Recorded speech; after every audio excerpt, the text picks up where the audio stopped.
presença de Deus. O atributo mais notável do Espírito Infinito é a onipresença. Em todo o universo dos universos, este Espírito está presente em todos os lugares, penetrando em tudo, pois ele é muito semelhante à mente universal e divina. Tanto a segunda pessoa quanto a terceira pessoa da deidade são representadas em todos os mundos pelos seus espíritos sempre presentes. O Pai é infinito e, consequentemente, limitado apenas pela volição. Na outorga dos ajustadores e no circuito das personalidades, o Pai atua só. Mas, no contato das forças do Espírito com os seres inteligentes, ele utiliza-se dos espíritos e das personalidades do Filho Eterno e do Espírito Infinito. Pela sua vontade, espiritualmente, ele está presente, seja com o Filho, seja com o agente conjunto. Igualmente, ele está presente com o Filho e no Espírito.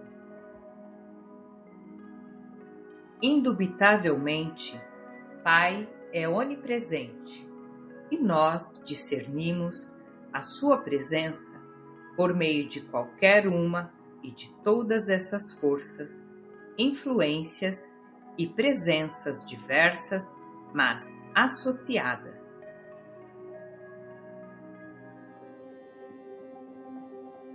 Nas vossas escrituras sagradas, o termo Espírito de Deus parece ter sido usado indistintamente para designar tanto o Espírito Infinito do Paraíso quanto o Espírito Criativo Materno do vosso universo local.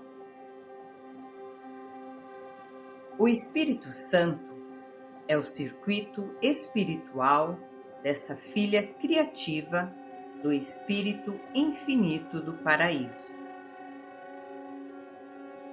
O Espírito Santo é um circuito inerente a cada universo local e é confinado ao reino espiritual dessa criação, mas o Espírito Infinito é onipresente. Há muitas influências espirituais e todas são como uma. Mesmo o trabalho dos ajustadores do pensamento, ainda que independente de todas as outras influências, invariavelmente coincide com o ministério do Espírito nas influências combinadas do Espírito Infinito e do Espírito Materno de um universo local. À medida que essas presenças espirituais atuem nas vidas dos urantianos, elas não podem ser desmembradas. Nas vossas mentes e nas vossas almas, elas funcionam como um único espírito, apesar das suas origens diversas.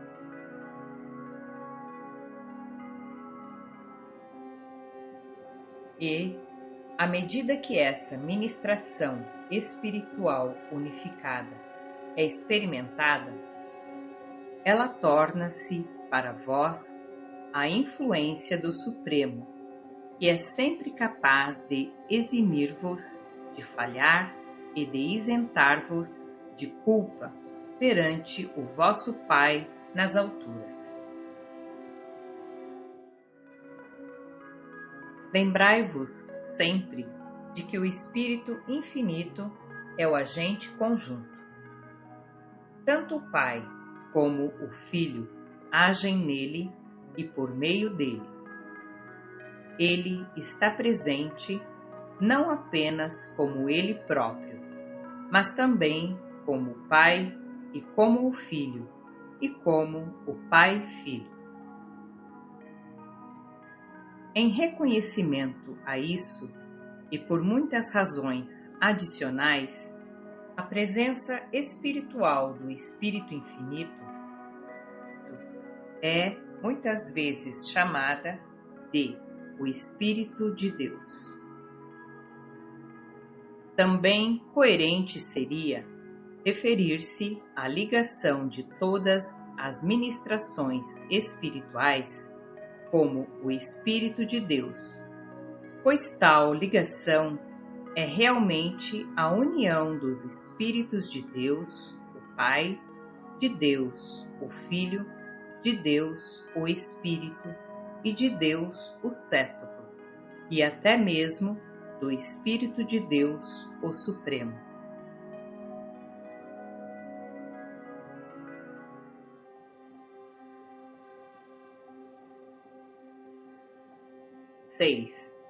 A personalidade do Espírito Infinito.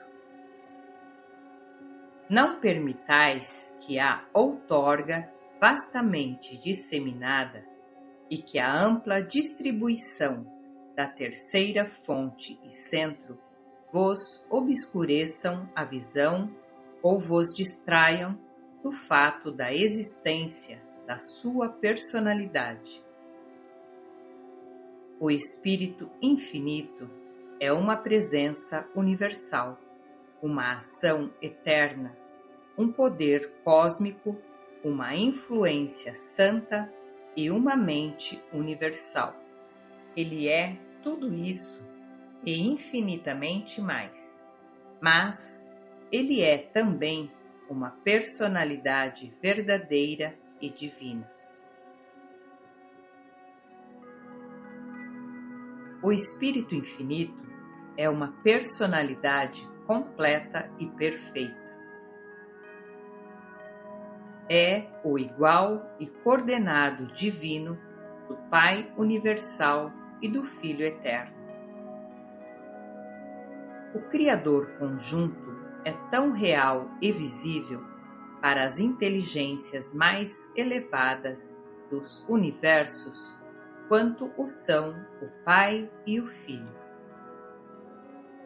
E, na verdade, ele o é ainda mais, pois é o Espírito que deve ser alcançado por todos os seres ascendentes antes que eles possam aproximar-se do Pai por meio do Filho. O Espírito Infinito, a terceira pessoa da Deidade, é possuidor de todos os atributos que vós associais à personalidade. O Espírito é dotado com a mente absoluta. O Espírito sonda todas as coisas, mesmo as coisas profundas de Deus.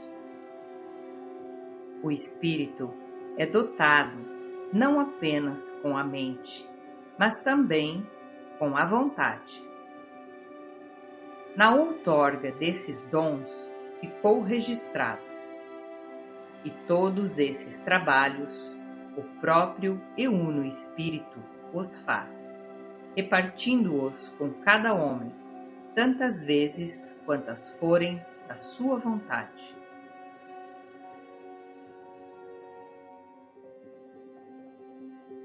O amor do Espírito é real, como também o são os seus pesares. Portanto, não aflijais o Espírito de Deus. Se observarmos o Espírito Infinito como uma deidade do paraíso ou como um espírito criativo materno de um universo local, logo saberemos que o Criador conjunto é não apenas a terceira fonte e centro, mas também uma pessoa divina. Essa personalidade divina também reage ao universo como uma pessoa. O Espírito fala a vós. Ao que tem um ouvido, deixai-o ouvir o que o Espírito diz. O próprio Espírito intercede por vós. O Espírito exerce uma influência direta e pessoal sobre os seres criados, pois todos aqueles que são guiados pelo Espírito de Deus são filhos de Deus. Ainda que contemplemos o fenômeno da ministração do Espírito Infinito aos mundos remotos do universo dos universos, ainda que concebamos essa mesma deidade coordenadora atuando sobre as indescritíveis legiões de seres múltiplos que têm origem na terceira fonte e centro, e por meio delas, ainda que reconheçamos a onipresença do Espírito, não obstante, nós ainda afirmamos que essa mesma terceira fonte e centro é uma pessoa, o Criador conjunto de todas as coisas, todos os seres e todos os universos. Na administração dos universos, o Pai, o Filho e o Espírito estão perfeita e eternamente interligados. Embora cada um esteja engajado em um ministério pessoal, a toda a criação, todos os três estão divina e absolutamente entrelaçados em um serviço de criação e controle, que para sempre faz deles um. Na pessoa do Espírito Infinito, o Pai e o Filho estão reciprocamente presentes sempre e em perfeição incondicional, pois o Espírito é como o Pai e como o Filho, e também é como o Pai e o Filho, pois eles dois são um para sempre. Apresentado em Urântia por um conselheiro divino de Uversa, incumbido pelos anciães dos dias de descrever a natureza e o trabalho do Espírito Infinito.